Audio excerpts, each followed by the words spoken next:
Dear students, সবাইকে স্বাগত জানাচ্ছি স্থিরবিদ্যুতের তৃতীয় ক্লাসে। গতদিন পর্যন্ত আমরা কুলম্ব সূত্র রিলেটেড কয়েকটি ম্যাথ প্রবলেম করেছিলাম। আজকে আমরা কুলম্ব সূত্র রিলেটেড কয়েকটা সৃজনশীল সলভ করবো ইনশাআল্লাহ। তো আমাদের কুলম্বের যে সূত্রটা ছিল, যে কুলম্বের আকর্ষণ বা বিকর্ষণ বলের সূত্র ছিল F is equal to K into Q1 Q2 divided by D square. এখানে এফটা ছিল আমাদের হচ্ছে বল, আকর্ষণ বা বিকর্ষণ বল। কেটা ছিল আমাদের কুলম্ব ধ্রুবক, কুলম্বের ধ্রুবক।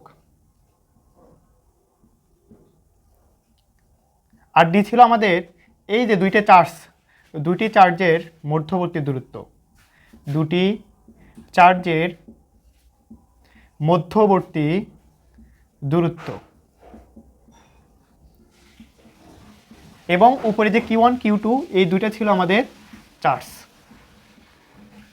এই ছিল আমাদের মোটামুটি সূত্র। এই সূত্র রিলেটেড আমরা বেশ কয়েকটি ম্যাথ সলভ করেছি। আজকে আমরা চেষ্টা করব যে আমাদের যে সিকিউ প্রবলেমগুলো আছে এই সিকিউ প্রবলেমগুলো সমাধান করার জন্য।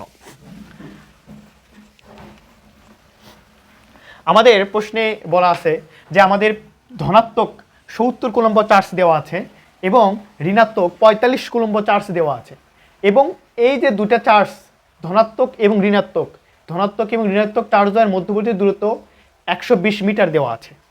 তাহলে এখান থেকে আমাদের প্রশ্ন বলা আছে যে আধানদ্বয়ের মধ্যবর্তী আকর্ষণ বল কত। আধানদ্বয়ের মধ্যবর্তী আকর্ষণ বল কত? তো দেখো আমাদের যে ডাটাগুলো দেওয়া আছে, আমরা প্রথমে গ নাম্বার সলভ করছি। তো প্রথমে আমাদের দেখো Q1 কি আছে, Q1 আধান, দেখো তো ভাই এটা ধনাত্মক চার্জ, কিন্তু তার মানে কি হবে প্লাস 70 কুলম্ব। এবং তারপরে আমাদের Q2 দ্বিতীয় চার্জটা লাগবে। দ্বিতীয় চার্জটা হচ্ছে দেখো এটা কি সম্পূর্ণটাই কি ঋণাত্মক চার্জ না, তার মানে কি হবে যে মাইনাস 45 কুলম্ব, মাইনাস 45 কুলম্ব। এবং দেখো এই দুইটার মধ্যবর্তী একটা দূরত্ব দেওয়া আছে, এই দূরত্বটা আমাদেরকে বলা আছে 120 মিটার। এখন আমাদের প্রশ্ন বলছে যে আকর্ষণ বলের মান কত, F is equal to hot. তাহলে ভাই আর একটা কিন্তু আমরা সবাই জানতাম যে কে এর মান কত হয়, 9 গুণন 10 ইন্টু 9 হয়, এটা তো আমরা জানতাম সবাই।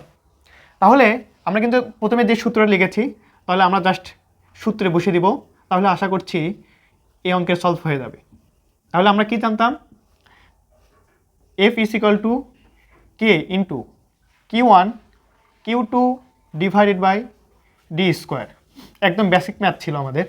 তাহলে কে এর মান এখানে বসাবো আমরা 9 গুণন 10 9, কিউ এর মান ছিল কত 70 গুণন, আর দ্বিতীয় Q2 ছিল আমাদের ঋণাত্মক মাইনাস 45, আর ডি এর মান কত ছিল 120 মিটার, তার উপরে হচ্ছে স্কোয়ার। তারপর জাস্ট এখানে আমরা ক্যালকুলেশন করব এবং একটা মান পাবো, যেটা পাবো সেটা হচ্ছে কি আকর্ষণ বা বিকর্ষণ বলের মান। যেহেতু ধনাত্মক এবং ঋণাত্মক চার্জ তৈরি রয়েছে, তাহলে ধনাত্মক এবং ঋণাত্মক সবসময় কি করে আকর্ষণ করে। তাহলে এখানে যে মানটা পাবো, তাহলে এখানে আমরা অ্যান্সার লিখে দিতে পারি, অথবা লিখে দিতে পারি যে আমাদের আকর্ষণ বলের মান, যে অ্যান্সারটা বের হবে সেটা। আশা করছি বুঝতে পেরেছ। এখন দেখো আমাদের দ্বিতীয় প্রশ্ন। আমাদের বলছে এম ও এন, আচ্ছা এখানে প্রশ্নে এটা ছিল এম, এটা ছিল হচ্ছে এন। আমাদের বলছে এম ও এন চার্জ দুটিকে 1/4 এবং মধ্যবর্তী দূরত্বকে 4 গুণ করা হলে আকর্ষণ বলের মান কিরূপ পরিবর্তন হবে। তাহলে দেখো আমাদের প্রথম কি ছিল যে এমটা হচ্ছে 70 কুলম্ব ছিল, তো আমাদের বলছে এই চার্জ দুটিকে 1/4 করতে হবে। তাহলে আমাদের Q1টা কেমন হবে, Q1 ছিল কত 70, কিন্তু বলছে 1/4, তাহলে 1 ডিভাইডেড বাই 4 এটা দ্বারা কি হবে গুণ হবে। তাহলে এখানে একটা আমরা মান পাবো। আবার Q2 আমাদেরকে বলছে কত মাইনাস 45, এর 1/4, 1 ডিভাইডেড বাই 4 এইটা আমরা পাবো। এবং বলছে মধ্যবর্তী দূরত্বকে 4 গুণ, তাহলে মধ্যবর্তী দূরত্ব আমাদের কত ছিল ডি 120, কিন্তু এটাকে আমাদের 4 গুণ করতে হবে। তো আমরা জাস্ট ক্যালকুলেটর বসাই, এটা হচ্ছে 480, উপরেরটা হবে মাইনাস 11.25, আর উপরেরটা হবে 17.5। তাহলে আশা করছি এই ডাটাগুলো আমরা হচ্ছে প্রশ্নে যেটা বলেছে তার মাধ্যমে পাইলাম। আর হচ্ছে কে এর মান তো সবসময় ফিক্সড, 9 গুণন 10 ইন্টু 9। তাহলে এখন আমাদের কি বের করতে হবে, বলটা বের করতে হবে। তাহলে F K Q1 Q2 divided by D square. তাহলে বলো তো ভাইয়া এখানে কে এর মানটা বসাবো। Q1 কত পেয়েছি 17.5 গুণন -11.25 ডিভাইডেড বাই 480 এবং তার উপরে স্কোয়ার। তাহলে এখান থেকে কিন্তু আমরা একটা বলের মান পাবো। ঠিক আছে, তাহলে এখানে এফ এর কিন্তু একটা মান পেয়েছি। দেখো তো ভাইয়া যখন এই যে মধ্যবর্তী দূরত্বটা যখন 70 ছিল, 45 ছিল এবং দূরত্বটা যখন হচ্ছে 120 মিটার ছিল, তখন কিন্তু আমরা একটা আকর্ষণ বলের মান এখানে পেয়েছি। ধরলাম যে আকর্ষণ বলের মান গ নাম্বারে বের করেছি, সেটা হচ্ছে আমাদের বক্স নাম্বার 1। এবং এম এর মান যখন হচ্ছে 1/4, এন এর মান যখন 1/4 এবং দূরত্বকে যখন আমরা 4 গুণ করলাম, তখন এফ এর একটা মান পেলাম, সেটাকে বক্স নাম্বার 2 দিলাম। আমাদের বলছে যে মানের কি রকম পরিবর্তন হবে। তাহলে পরিবর্তন বের করতে হলে অবশ্যই ভাগ করব অথবা বিয়োগ করব, আর আমাদের ক্ষেত্রে বিয়োগ করাটা খুব সহজ। তাহলে পরিবর্তন হবে, তাহলে আকর্ষণ বা বিকর্ষণ বলের পরিবর্তন হবে just box number 2 minus box number 1। এখানে যে মানটা পাবো সেটাই হচ্ছে আমাদের কাঙ্ক্ষিত অ্যান্সার। আশা করছি বুঝতে পারছো। তারপর হচ্ছে দ্বিতীয় প্রশ্নটার দিকে একটু লক্ষ্য করি। তো আমাদের আবার হচ্ছে 2 রকমের হচ্ছে চার্জ দেওয়া আছে। প্রথমটা বলা আছে আমাদের এখানে 60 কুলম্ব চার্জ দেওয়া আছে এবং আরও একটা চার্জ দেওয়া আছে সেটা হচ্ছে 120 কুলম্ব। কিন্তু দুইটাই কি আছে এবার ধনাত্মক আছে, ধনাত্মক চার্জ, এবং বলছে এই দুইটা চার্জের মধ্যবর্তী দূরত্ব হচ্ছে 12 মিটার। তো আমাদের প্রথম প্রশ্ন গ নাম্বারে বলেছে চার্জ দুটির মধ্যবর্তী ক্রিয়াশীল বল কত। আমি কিন্তু প্রথমে যখন কুলম্ব সূত্র রিলেটেড ম্যাথ করাচ্ছিলাম তখনই বলেছিলাম গ নাম্বারে বেশিরভাগ ম্যাথটাই আসবে কি আকর্ষণ বা বিকর্ষণ বলের মানটা বের করতে বলবে। তো এক্ষেত্রেও সেম কাহিনী ঘটেছে। তো এখন দেখো আমাদের গ নাম্বার খুব সহজেই আমরা হচ্ছে বের করতে পারবো। তো আমাদের Q1 দেওয়া আছে কত 60 কুলম্ব, 60 কুলম্ব। Q2 দেওয়া আছে হচ্ছে 120 কুলম্ব। কে এর মানটা কিন্তু একদম নির্দিষ্ট, সেটা কিন্তু আমরা সবাই জানি। এবং মধ্যবর্তী দূরত্ব ডি দেওয়া আছে হচ্ছে 12 মিটার। তো বলতে ক্রিয়াশীল বল, তো আমরা জাস্ট হচ্ছে সূত্র বসাবো F is equal to K into Q1 Q2 divided by D square. শুধুমাত্র এখানে মানগুলো যদি বসাই, কে এর মান তো ফিক্স, সেটা বসাবো। Q1 এর মান হচ্ছে 60, Q2 এর মান হচ্ছে 120 আর ডি স্কোয়ারের মান হচ্ছে 12, তার উপরে হচ্ছে স্কোয়ার। জাস্ট ক্যালকুলেটর ইনপুট দিব, আমাদের সুন্দর একটা রেজাল্ট চলে আসবে। একদম সিম্পল একটা ম্যাথ। তো আমাদের ফোকাস হচ্ছে এবার দ্বিতীয় কোশ্চেনের দিকে। আমাদেরকে বলছে যে একটি ধনাত্মক আধানকে চার্জ দুটির মধ্যে কোথায় রাখলে এ কর্তৃক সৃষ্ট বল বি কর্তৃক সৃষ্ট বলের দ্বিগুণ হবে। তো এই প্রশ্নটা আমাদের একটু ভালোভাবে বুঝতে হবে। তো আমাদের একটু সিনারিওটা বুঝি যে আমাদের বলছে যে আমাদের এখানে সাপোজ ধরলাম এখানে একটা চার্জ এবং এখানে হচ্ছে চার্জ, এটা হচ্ছে 60 কুলম আর এটা দেওয়া আছে কত 120 কুলম। আমাদের বলছে এই দুইটি চার্জ দুটির মধ্যে কোথায় রাখলে একটি ধনাত্মক আধান, তাহলে ধনাত্মক আধান মানে কি অবশ্যই +1 কুলম। একটি ধনাত্মক আধান হচ্ছে কি +1 কুলম। এখন বলছে যে কোথায় রাখলে এ কর্তৃক সৃষ্ট বল এবং বি কর্তৃক সৃষ্ট বলের দ্বিগুণ হবে। বুঝতে পারছি? তাহলে বলো তো ভাইয়া এই যেখানে 60 কুলম্ব আছে আর এখানে মাঝখানে যে আমরা 1 কুলম্ব নিয়ে আসলাম, যেটা আমাদের প্রশ্নে বলছে, এই দুইটার মধ্যবর্তী কি একটা বল কাজ করবে না? ধরলাম এটা হচ্ছে F1 বল কাজ করবে, অর্থাৎ 60 কুলম্ব বল এবং 1 কুলম্ব বল, এই দুইটার মধ্যবর্তী যে বলটা কাজ করবে তাকে ধরলাম F1 বল।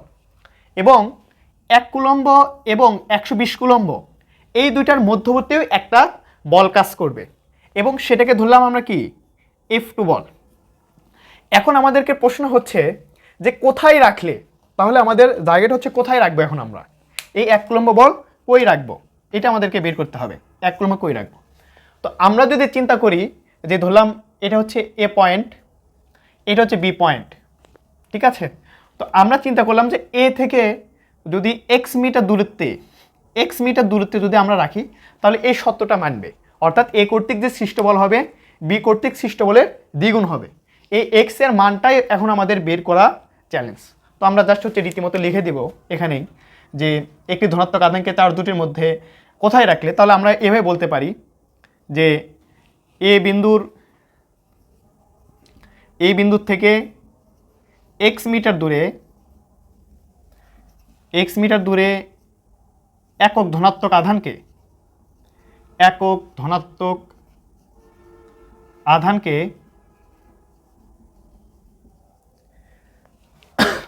রাখলে, একক ধনাত্মক এ বিন্দুর থেকে x মিটার দূরে একক ধনাত্মক আধানকে রাখলে এ কর্তৃক সৃষ্ট বল এ কর্তৃক সৃষ্ট বল বি কর্তৃক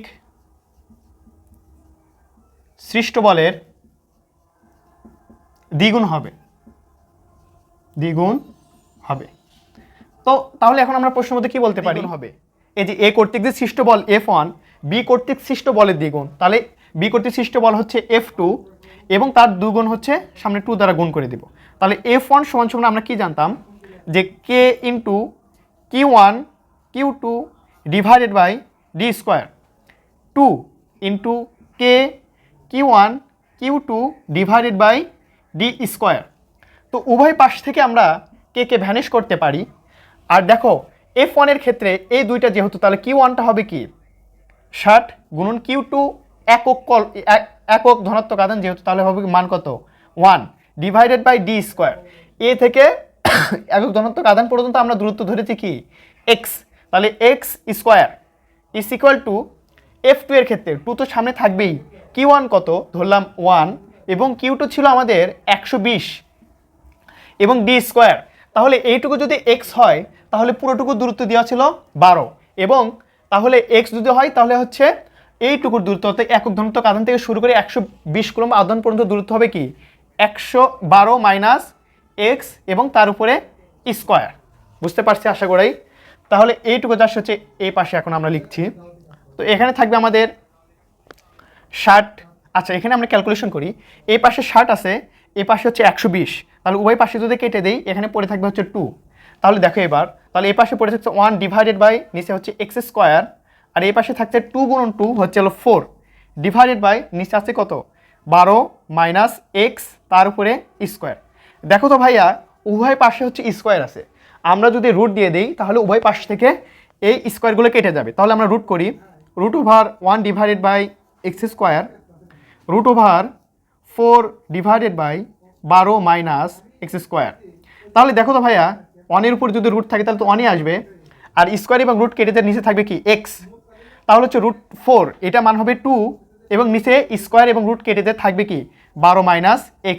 তারপরে ক্যালকুলেশন আর গুণ, তাহলে পরে থাকবে কি 12 মাইনাস x আর এইটুকু হবে কত 2x।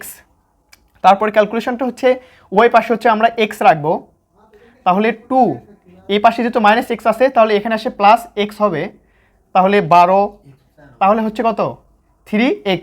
অতএব x is equal to 12 divided by 3 is equal to কত হয় 4 মিটার। দেখো তো ভাইয়া আমরা হচ্ছে 4 মিটারটা বের করলাম। তাহলে এই দেখো 4 মিটারটা হচ্ছে যে F1টা ছিল, F1 এর জন্য যে দূরত্বটা ধরেছে সেটা হচ্ছে x, যেটা আমরা এখানে 4 মিটার পেয়েছি। তাহলে এখন আমরা বলতে পারবো যে এ বিন্দু থেকে 4 মিটার দূরে একক ধনাত্মক আধান যদি রাখা হয় তাহলে এ কর্তৃক সৃষ্ট বল বি কর্তৃক সৃষ্ট বলের দ্বিগুণ হবে। আশা করছি খুব সহজেই বোঝা গিয়েছে। আচ্ছা তারপরে প্রশ্নটা একটু খেয়াল করি, আমাদেরকে এখানে 3টা কুলম্ব চার্জ দেওয়া আছে, একটা হচ্ছে 9 কুলম্ব, তারপরটা -4 কুলম্ব, সি হচ্ছে বিন্দুতে দেওয়া আছে হচ্ছে 2 কুলম্ব। তো বলছে এ থেকে বি এর দূরত্ব 4 মিটার এবং বি থেকে সি এর দূরত্ব এটা দেওয়া আছে 2 মিটার। তো আমাদেরকে গ নম্বর প্রশ্নে বলছে যে বি গোলক যদি না থাকে তাহলে এসি এর বল নির্ণয় করো। দেখো তো ভাই আমরা এর আগেও কিন্তু এই বল নির্ণয়ের সূত্রটা করে বল নির্ণয়ের ম্যাথটা করেছি। তাহলে চিন্তা করলাম যে এই বি এটা হচ্ছে আমাদেরকে নেই, তাহলে আমাদের পড়ে থাকলো কোনটা এ এবং হচ্ছে কি সি, জাস্ট এটা কিন্তু আমাদের সহজ। তো এফ সমান সমান কি জানতাম K into Q1 Q2 divided by D square. K এর মান তো আমরা জানি, Q1 হচ্ছে 9 কুলম্ব, যেহেতু বলছে বি গোলক না থাকলে তাহলে এটা আমাদের বাদ, তাহলে এর জন্য হচ্ছে 9 কুলম্ব এবং Q2 এর জন্য হচ্ছে কত 2 কুলম্ব। এবং দূরত্ব দেখো যে বি যদি না থাকে তাহলে এখানে 4 আর এই 2, যেহেতু এ এবং সি এর জন্য বের করতে বলছে তাহলে দুইটা যোগ করলে কত হয় 6 হয়, তাহলে 6 এর উপরে স্কোয়ার। তাহলে কি এখানে আমরা একটা সুন্দর রেজাল্ট পাবো না? এটা হচ্ছে আমাদের বল, ঠিক আছে। তখন আমাদের ঘর নাম্বার প্রশ্নে বলছে কি দেখো যে বলছে এ ও সি গোলককে স্থির রাখা হয় তাহলে বি গোলকটি সাম্যাবস্থায় থাকবে কিনা। এখন সাম্যাবস্থার ডেফিনেশনটা হচ্ছে সাপোজ ধরো এই পাশে একজন ব্যক্তি আছে এবং এই পাশে একজন ব্যক্তি আছে আর মাঝখানে মনে করে একজন ব্যক্তি আছে। তো এই যদি বল দেয় এবং উভয় পাশে যদি টানাটানি করে, ঠিক আছে, উভয় পাশে যদি টানাটানি করে এবং যদি স্থির রাখতে চায় তাহলে দুইজনের সমান বল দিতে হবে। আর এই লোকটা যদি বেশি বল দেয় তাহলে কিন্তু এইদিকে চলে আসবে, অথবা এই লোকটা যদি বেশি বল দেয় তাহলে কিন্তু জায়গাটা আর এখানে স্টেবল থাকবে না, তখন এই দিকে মুভ করবে। অর্থাৎ এদের যদি সমান বল হয়, এদের যদি সমান বল হয় তাহলে কেবলমাত্র এই জায়গাটাতে সাম্যাবস্থায় থাকবে। সাম্যাবস্থায় মানে নির্দিষ্ট একটা জায়গায় থাকবে। বাট বলের যদি তারতম্য হয়, অর্থাৎ এই লোকটা যদি বল বেশি হয় তাহলে কিন্তু ওর নিজের দিকে টানবে, অথবা যদি এই লোকটার বল বেশি হয় তাহলে ওর দিকে টানবে। বাট দুইজনের বল যদি ইকুয়ালি হয়ে যায়, দুইজনের বল যদি ইকুয়ালি হয় তাহলে এই দুইটা হচ্ছে সাম্যাবস্থায় থাকবে। তো আমাদের সেম জিনিসটা বলছে, এ ও সি গোলককে যদি স্থির রাখতে চাই, এ এবং সি গোলককে যদি আমরা স্থির রাখতে চাই তাহলে বি গোলকটি সাম্যাবস্থায় থাকবে কিনা। অর্থাৎ এ এখানে আছে যে এ ফিক্সড এবং সি এখানে আছে এও ফিক্সড। এখন বলছে যে এই যে এদের একটা ইয়ে হবে, এ এবং বি এর এদের হচ্ছে একটা বল বের হবে এবং বি এবং সি এর এটা একটা বল বের হবে। যদি এ বি এবং বি সি এর বল দুইটা যদি সমান হয় তাহলে এই যে বি বিন্দুটা হচ্ছে সাম্যাবস্থায় থাকবে। আর যদি বল সমান না হয় তাহলে এটা সাম্যাবস্থায় থাকবে না। তাহলে জাস্ট আমাদের শুধুমাত্র সংক্ষিপ্ত একটা ক্যালকুলেশন বের করতে হবে। তাহলে প্রথমে আমরা এ বি এর জন্য করব। এ বি এর জন্য কি হচ্ছে, F1 ধরলাম, তাহলে F1 হচ্ছে K Q1 Q2 divided by D square. তো আমাদের কি হচ্ছে, কে এর মান তো আমরা জানি, Q1টা হচ্ছে 9 আর Q2 হচ্ছে কি -4 ডিভাইডেড বাই ডি স্কোয়ার। এ এবং বি এর দূরত্ব কত, 4, তার উপর স্কোয়ার। তাহলে দেখবো আমরা এখানে হচ্ছে 1 নাম্বার একটা হচ্ছে বক্স আসবে। তারপর হচ্ছে কি বিসি এর জন্য, বিসি এর জন্য ধরলাম হচ্ছে F2 বল। F2 এর জন্য হচ্ছে K Q1 Q2 divided by D square. K তো আমাদের ফিক্সড, তাহলে Q1 কত হচ্ছে -4 আর হচ্ছে সি সি এর জন্য চার্জ হচ্ছে কত +2। আর এই দুইটা দূরত্ব কত দেওয়া আছে আমাদের, 2 মিটার দেওয়া আছে। তাহলে 2 এর উপরে কি হবে, স্কোয়ার হবে। তাহলে এখানে আমরা বক্স নাম্বার 2 পাবো। এখন আমাদেরকে দেখতে হবে F1 এবং F2 কর্তৃক যে বলের মান দুইটা পেলাম, বক্স 1 বক্স 2, এই দুইটা যদি সমান হয়, অর্থাৎ বক্স নাম্বার 1 এবং বক্স নাম্বার 2 এই দুইটা সমান হলে তাহলে সাম্যাবস্থায় থাকবে, সাম্যাবস্থায় থাকবে থাকবে এটা তোমাদের বাসার কাজ। এবং এই দুটো যদি সমান না হয় তাহলে যেহেতু সমান না তাহলে সাম্যাবস্থায় থাকবে না, যে কোনো একটা রেজাল্ট হবে। তাহলে তুমি সর্বশেষ লিখে দেবে এ ও সি গোলককে স্থির যদি রাখতে চাই তাহলে বি গোলকের সাম্যাবস্থায় থাকবে কিনা। যদি দুইটা সমান হয় তাহলে সাম্যাবস্থায় থাকবে, আর দুইটা বল যদি মানে সমান না হয় তাহলে সাম্যাবস্থায় থাকবে না। এভাবেই তোমাদের ম্যাথগুলো সলভ করতে হবে। আশা করছি বোঝা গেছে।